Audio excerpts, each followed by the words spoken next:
Les amis, bonjour, bienvenue dans ce Good Morning Market du 12 mars, j'espère que vous allez bien. On a les indices qui continuent de descendre, on est descendu un petit peu hier, moins 0,76 dans le S&P, moins 0,28% dans le Nasdaq, ce matin dans les contrats à terme, on est neutre. Le VIX dans les contrats à terme a rejeté 26, la résistance majeure, mais les 7 magnifiques sont dans une zone un petit peu bizarre, un petit peu nulle part, mis à part Amazon qui a un support. Donc on a le S&P 500 qui est un support en journalier. Si le S&P 500 atteint la valeur 5487, c'est le support de 50% retracement, eh bien on pourrait répliquer l'amplitude de la correction de l'été 2023, c'est intéressant. Le dollar, lui, continue de baisser, l'euro de monter. L'euro, souvenez-vous, il avait atteint un support majeur à 1,02 en hebdomadaire et là il s'orienterait vers les 1,17 malgré donc les 800 milliards d'euros qui devraient être imprimés pour la défense européenne. Donc voilà, c'est un marché très technique, ça peut surprendre un euro qui monte alors que voilà, on veut imprimer 800 milliards d'euros, mais voilà, c'est un marché technique et la technique drive le marché, souvenez-vous. Bitcoin toujours un petit peu fragile. Alors le S&P 500, oui, je vous avais posté ce tweet, donc mon nom de compte c'est Antoine XTB sur Twitter, sur X, avec ce magnifique biseau haussier et j'avais ironiquement dit on joue à se faire peur sur les marchés avant Nvidia. Ben voilà, on se fait vraiment peur maintenant parce que ces patterns sont vraiment importantes, essayez de les repérer le plus possible sur vos graphiques. Un biseau haussier, généralement on casse violemment à la baisse et c'est ce qu'on est en train de faire dans le S&P 500. Je poste régulièrement des updates sur Twitter, n'hésitez pas à regarder mon compte. J'avais posté ce setup il y a quelques jours dans le gold en H1. On est venu dans la zone de support dans la boîte verte, on a rebondi à partir de retracement de 50% et on est en train de s'orienter vers les 2952 $. Important, on est peut-être en train de revenir à un support en 15 minutes. Donc peut-être qu'il va y avoir une opportunité de trade en long en 15 minutes dans le gold. Tout ça, c'est des mouvements mesurés haussiers. Je vous en ai parlé dans la vidéo éducative du 24 décembre. Je vous invite à la regarder. Alors, chers amis, calendrier du jour aujourd'hui, on a une stat très importante. On a l'IPC américain à 13h30 avant l'ouverture. Ça pourrait être un catalyseur pour rebondir ou vraiment creuser encore plus dans notre zone verte dans le S&P 500. Donc très très important, regardez bien à 13h30 ce qui se passe sur Xstation, sur le calendrier, ça risque de bouger.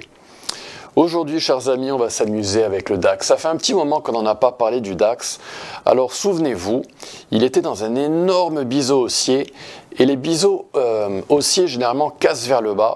Mais ça peut arriver dans un marché vraiment haussier que ça casse vers le haut. Et on voit ça souvent, notamment dans le Bitcoin, quand il est vraiment dans des bull runs dans un marché haussier.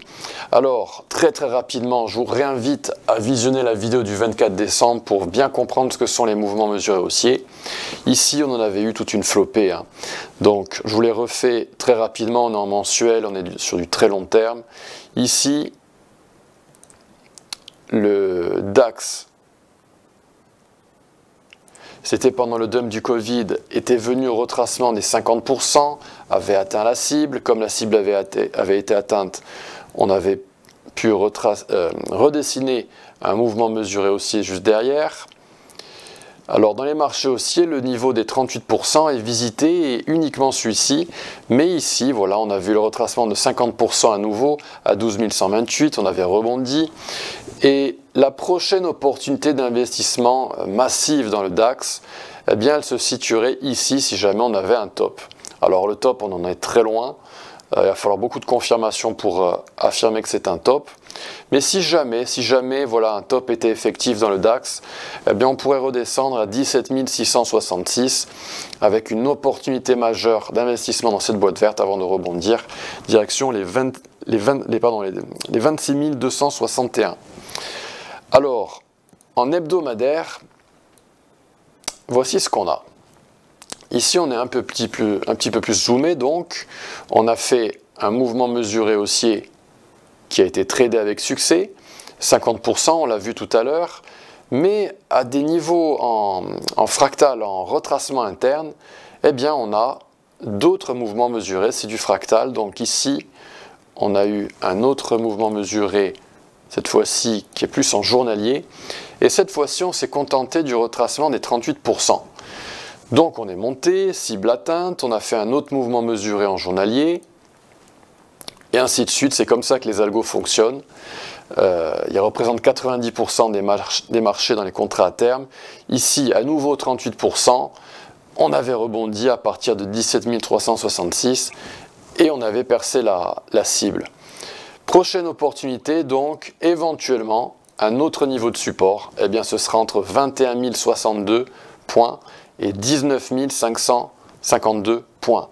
Donc on a cette zone en mensuel et une autre zone de support en hebdomadaire si jamais le DAX acceptait de corriger. Alors, élément très important, le DAX sous-performe le S&P 500 depuis mars 2015. Le CAC 40, lui, sous-performe le S&P depuis les années 90. Donc les indices européens sont généralement nettement moins forts que les indices américains. Par contre, il y a des moments dans l'histoire où les indices européens vont faire des petits soubresauts et surperformer, mais sur le très court terme, sur le court terme, les indices américains, et on est dans une période de surperformance pour le DAX. Donc voilà, éventuellement, on pourrait corriger, venir dans cette boîte verte et après s'orienter vers les 25 000 points. Alors, en daily, on va faire un petit exercice. Je vais vous demander de mettre la vidéo en pause et dites-moi ce que vous voyez ici en termes héliotistes. Essayez de repérer les vagues d'Elliott sur cette structure. Mettez la vidéo en pause et vous la réactivez dans quelques secondes. Alors, dans les vagues d'Elliott, voilà ce que moi je vois automatiquement. Alors j'ai un œil assez aiguisé, hein, je suis certifié héliotiste pour les vagues d'Elliott, donc pour moi c'est assez rapide. Voilà ce que je vois. Je vois une première vague avec une forme un petit peu de biseau, mais ce n'est pas vraiment une leading diagonale, c'est vraiment une impulse traditionnelle. Je vois donc une première vague, une deuxième vague à la baisse, une troisième vague éventuellement, une quatrième vague qui pourrait se dessiner dans les semaines à venir, avant une cinquième vague à la hausse pour former une structure impulsive. Au sein de cette vague 3, eh bien, voilà ce que je vois. Une petite vague 2, une petite vague 1, une petite vague 2, une petite vague 3, éventuellement une vague 4 et une vague 5 qui s'est terminée pour compléter cette vague 3 à plus grande échelle. Donc voilà ce que je vois en termes héliotistes, une structure impulsive bien dessinée, avec éventuellement une vague 5 au sein de la vague 3 qui est assez courte. Alors, du point de vue des algos de Fibonacci, voilà ce que j'ai.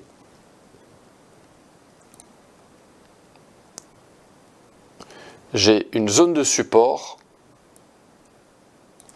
comprise entre 22 374 et 21 675. Il se pourrait qu'on soit dans une vague 4 et qu'on vienne chercher cette golden zone située à 21 674 avant de rebondir destination les 24 204. Alors si ce trade était gagnant à partir de la golden zone, ça nous offrirait une montée assez spectaculaire de 11,6%. Donc intéressant, cette zone verte est intéressante. Par contre, il y a une petite incertitude. Est-ce qu'on ne serait pas en train de terminer la vague 4 avant de rebondir pour terminer la sous-vague 5 de la vague 3? Et en fait, on serait dans un décompte beaucoup plus haussier, bullish qu'escompté. Et là, c'est un petit peu l'incertitude et c'est là que les vagues d'Elliott peuvent vous aider. Est-ce qu'on n'est pas en train de terminer une running flat ici pour cette vague 4 avant de rebondir? En tout cas, les algos, eux, ont commencé à être longs. Le premier retracement de 38% est situé à 22 374 et on l'a déjà touché. Alors, point de vue héliotiste, c'est peut-être déjà terminé. Peut-être qu'on va fortement réagir violemment dans les jours prochains avec éventuellement un rebond du S&P 500 et peut-être même cet après-midi avec les chiffres du CPI. Ou alors est-ce qu'on va continuer à creuser et aller plus profondément chercher la Golden Zone ici à 21 674 avant de violemment rebondir. Si jamais on cassait cette Golden Zone, je pense que ce serait très négatif pour le DAX. Ça invaliderait des longs parmi les algos et ça pourrait nous faire corriger davantage, voire carrément aller chercher cette boîte verte que je vous ai présentée en hebdomadaire. En H4, voilà le niveau de support que je vous ai présenté juste avant en daily. Alors la grande question, voilà, c'est est-ce qu'on va avoir 3 vagues à la baisse ou est-ce qu'on va partir en ligne droite? Là, vous voyez qu'on a les 5 vagues, une belle structure impulsive avec 5 vagues à la baisse. Et on va voir ce que va nous réserver le DAX. Les algos en tout cas sont présents, regardez, ils sont très propres. À partir de cet ancrage, on a des algos qui travaillent sur le DAX depuis plusieurs semaines. Et voilà le prochain niveau de support. Il ne faudra surtout pas descendre sous 21 580 dans le DAX. Voilà, chers amis, ce que je pouvais vous dire sur le DAX. Si vous avez aimé cette vidéo, merci de la liker, merci de la partager avec des amis. Surtout, suivez-nous, suivez la chaîne d'XTB France. N'hésitez pas à me poser des questions sur les réseaux sociaux. Vous pouvez me trouver très facilement sous le nom d'Antoine XTB. Très belle journée, à bientôt, au revoir.